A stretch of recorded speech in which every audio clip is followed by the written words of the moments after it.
إلا بالتقوى. فالإنسان في الإنسان من جهتين، والإنسان في الإنسان مرتين، مرة لأن الرب واحد وهو خالقه، ومرة لأن الأب واحد وهو مخلوق من تراب.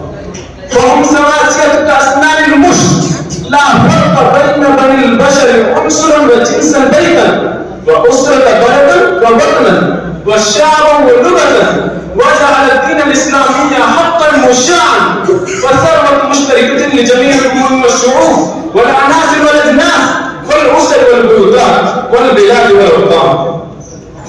ليس فيه احتكار مثل احتكار اليهودية ومثل احتكار البراهمة، وليس الاعتماد فيه على الإرق والدم، بل الاعتماد فيه على الإرث والشرف.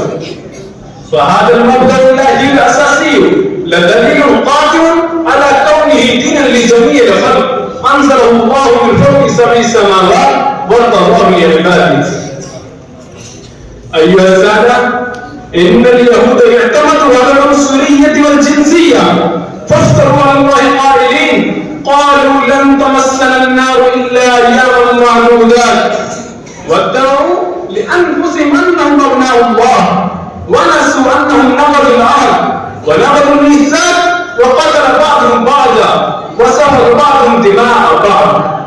فكان العرب يعيرونهم قائلين كيف تقاتلون جنسكم من اليهود ثم تدفعون الفدية عن الأسرى منهم وتريدون إطلاق سراحهم، فيجيبون بأنهم أمروا لحكم التوراة أن يفادوه لأنه حرم عليهم قتالهم. فإذا سئلوا لماذا تقاتلونهم أجابوا بأننا نستحيي أن نذل خلفاءنا. فقال تعالى أفتؤمنون ببعض الكتاب وتكفرون ببعض. وهكذا سلك العنصريون المسلمون اليوم كمسلك اليهود حظر القدرة بالقدرة، يذبحون أبناء دينهم ويسفكون دماءهم ويسلبون أموالهم ويخرجونهم من بيوتهم.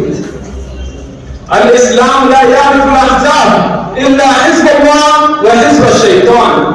الإسلام لا يعرف الرعيات إلا رعيتين، رعية الحق ورعية الباطل. الإسلام لا يعرف إلا ولايتين، إما الولاية لله وإما الولاية للشيطان. على هذا الأساس قامت الدولة الإسلامية الأولى هي أساسها وجوهرها، فأصبحت العقيدة الإسلامية هي رابطتها المفضلة، وصار الانتماء إلى الدين هو سبب العزة والرفعة، والتقوى هو معيار الكرامة والتقرب من الله.